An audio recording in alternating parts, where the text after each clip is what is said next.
बिस्मिल्लाहिर्रहमानिर्रहीम। अस्सलाम वालेकुम दोस्तों। मैं आज आपको मौला अली की शहादत का मुकम्मल वाक़या सुनाऊंगा। जब 19 रमज़ान को मस्जिद कूफा में हज़रत अली की अज़ान गूंजने लगी तो पूरी कायनात में शोक बर्पा हो गया। चरिंद परिंद जन्नात सब चीखने लगे तो हज़रत जिब्राईल अलैहिस्सलाम तमाम इंसानों से कहने लगे कि ए इंसानों, आज आखिरी मर्तबा हज़रत अली की आवाज़ में अज़ान सुन लो। मौला अली अलैहिस्सलाम अज़ान देकर मुसल्ला इबादत में आए। अल्लाह की इबादत कर रहे थे। जैसे ही आपने सजदा किया तो अब्दुल रहमान इब्ने मुलजिम ने जहर में डूबी हुई तलवार आपके सर में दे मारी। तो फिर मस्जिद कूफा में क़यामत बर्पा हो गई। तमाम चाहने वाले सर पीटने लगे। आप अली अलैहिस्सलाम का मुसल्ला खून से रंगीन हो गया। आप अलैहिस्सलाम के सर के खून से आपकी दाढ़ी रंगीन हो गई।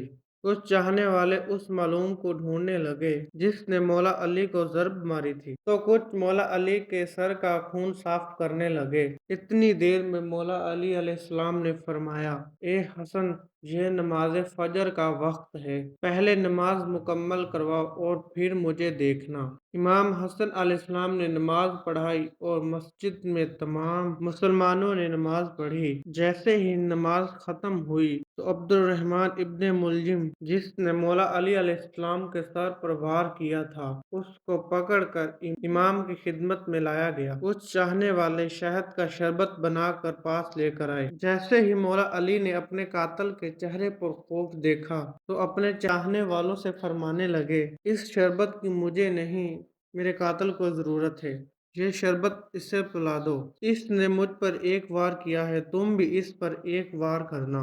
तो अगर ये जिंदा बच जाए तो इसे आजाद कर देना। तो अगर ये इस वार से मर जाए तो देखना इसके जिस्म के अज़ा ना काटना। कि मैंने अल्लाह के रसूल से सुना, अल्लाह के नज़दीक सबसे बदतरीन इंसान वो है जो मरे हुए इंसान के जिस्म के हिस्से काटता है। तो जब आपने ये फरमाया तो सब आपके चाहने वाले आपका इंसाफ देख कर रोने लगे। तो फिर आपने फरमाया, हसन, हुसैन और अब्बास, मुझे अपने घर लेकर चलो। जैसे ही आप घर के करीब पहुंचते हैं तो फरमाते हैं कि अब्बास, मेरे चाहने वालों को कहो कि वापस चले जाएं। तो किसी ने अर्ज किया कि या अमीरुल मोमिनीन, ये सब आपके चाहने वाले हैं, इस हालत में आपको कैसे छोड़कर चले जाएं? इमाम अली अलैहिस्सलाम ने फरमाया कि मेरी ज़रबत की खबर मुझसे पहले मेरे घर पहुंच चुकी है कि मेरी बेटियां जोर जोर से रो रही हैं। मैं नहीं चाहता कि मेरी बेटियों की आवाज मेरे चाहने वालों तक पहुंचे। तमाम चाहने वाले वहीं रुक गए तो इमाम अली अलैहिस्सलाम घर तशरीफ लाते हैं। तमाम बीबियां रोती हैं। इमाम अली अलैहिस्सलाम को देखकर फरियाद बुलंद करती हैं और इमाम अली अलैहिस्सलाम सबको दिलासा देते हैं कि मुझसे मेरे भाई अल्लाह के रसूल हजरत मोहम्मद सल्लल्लाहु अलैहि वसल्लम मुझसे पहले ही फरमा चुके थे कि मेरी उम्मत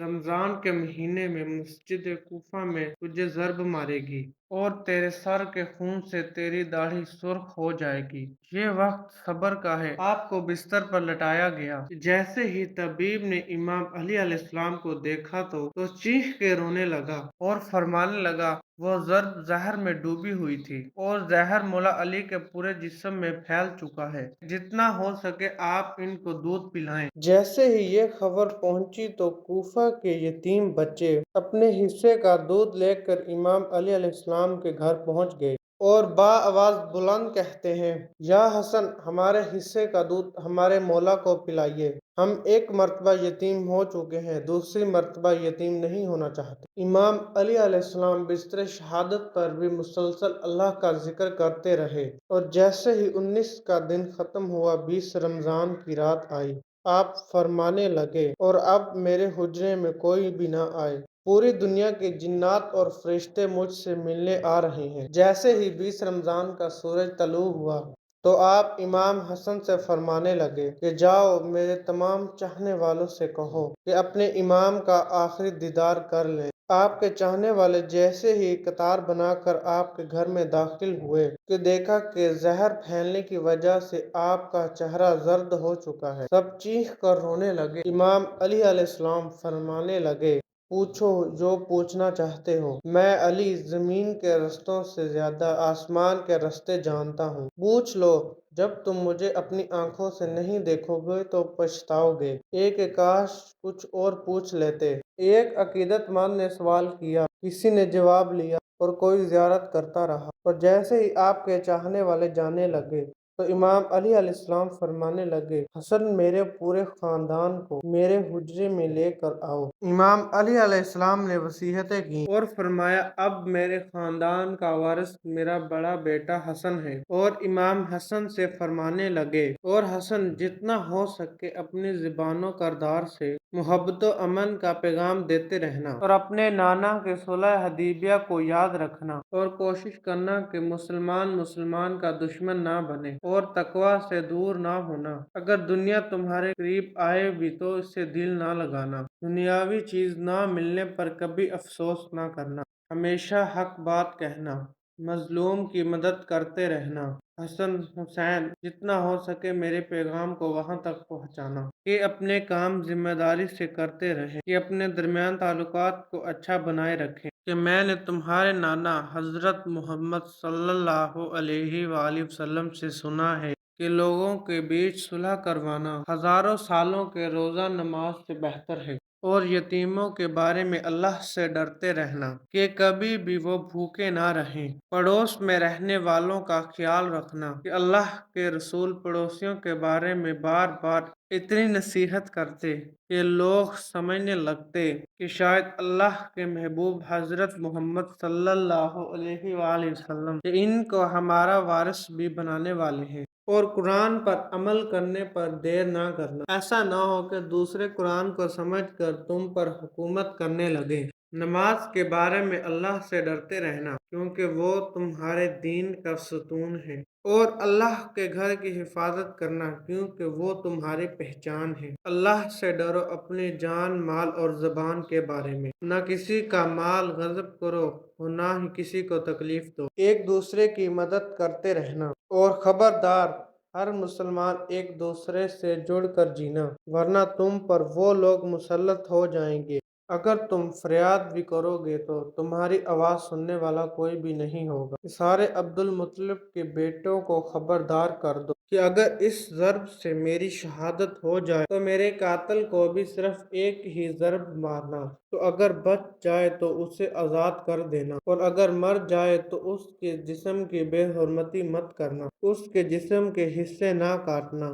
میں نے اللہ کے رسول سے سنا ہے کہ زمین کا بدترین عمل یہ ہے کہ ایک مرے ہوئے انسان کے جسم کے اعضاء کو کاٹے، چاہے وہ پاگل کتا ہی کیوں نہ ہو۔ حسن میرے جنازے میں کسی کو شریک نہ کرنا۔ پیچھے سے حسن حسین تم اٹھانا اور آگے سے جبرائیل اور میکائیل علیہ السلام اٹھائیں گے، اور اسے ایک اونٹنی پر رکھ دینا۔ جہاں وہ اونٹنی رکے گی وہاں میری قبر بنی ہوئی ہوگی، اور میری قبر کا کسی بھی انسان کو نہ بتانا کہ اللہ کے دین کے دشمن یہ چاہیں گے میری قبر کھود کر میرے جسم کی بے حرمتی کریں۔ پھر آپ حضرت عباس کو دیکھ کر فرمانے لگے، اے عباس، تم کو میں نے کربلا کے لیے اللہ سے مانگا ہے، آج سے حسین تمہارا آقا ہے، اس کا غلام بن کر جینا۔ اور امام حسین کو دیکھا اور رو کر فرمانے لگے، اے حسین، تیری شہادت کی خبر تیرے نانا نے تیری آمد کے وقت ہی سنا دی تھی۔ تجھے 3 دن کا بھوکا پیاسا کر کے کربلا کے میدان میں شہید کر دیا جائے گا۔ تیرے بچوں کو،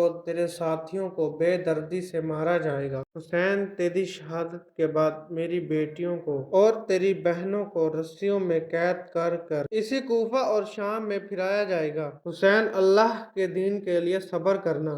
جب وقت آخر آئے تو اپنی بہنوں اور بیٹیوں سے نصیحت کرنا کہ اسلام کے لیے صبر کرتے رہنا، اور قدم قدم پر یہ گواہی دیتے رہنا کہ اللہ کے سوا کوئی عبادت کے لائق نہیں۔ حضرت محمد صلی اللہ علیہ وآلہ وسلم اللہ کے رسول ہیں۔ بس اتنی دیر میں آپ فرمانے لگے، سلام یا رسول اللہ۔ سارا خاندان چیخ کر رونے لگا اور کہنے لگا، اے ہمارے مولا، کیا ہمارے درمیان اللہ کے رسول موجود ہیں؟ علی علیہ السلام نے مسکرا کر فرمایا، ہاں، اللہ کے رسول اور تمہاری ماں فاطمہ الزہرا مجھے لینے آئے ہیں۔ پھر سارا گھر زار و قطار رونے لگا۔ यूं इमाम अली अलैहिस्सलाम ने अपनी आंखें बंद कर ली। आपकी वसीयत पर अमल करते हुए आपके जनाजे में किसी को भी शरीक ना किया गया। पीछे से हसन हुसैन ने उठाया और आगे से खुद ब खुद जनाजा उठने लगा और एक नूरानी ऊँटनी जाहिर हुई। जनाजे को उस पर रखा गया। वो कूफे से बाहर चलती गई, एक वीरान जगह पर जा रुकी जहाँ एक चमकदार पत्थर था। जैसे ही इमाम हसन हुसैन उस पत्थर को हटाया, उस पत्थर के नीचे कब्र बनी हुई थी और उस पर लिखा हुआ था कि ये कब्र अल्लाह के नबी नूह नजीउल्लाह ने बनाई है, अल्लाह के वली अली अलैहिस्सलाम के लिए है। सलाम हो अल्लाह के वली हजरत अली अलैहिस्सलाम पर। तो दोस्तों ये थी हमारी आज की वीडियो। उम्मीद है आपको अच्छी लगी होगी। अगर अच्छी लगी है तो लाइक शेयर एंड हमारे चैनल ES वाक़िया TV को सब्सक्राइब कीजिएगा। मिलेंगे इंशाल्लाह नेक्स्ट वीडियो में, तब तक के लिए अल्लाह हाफिज।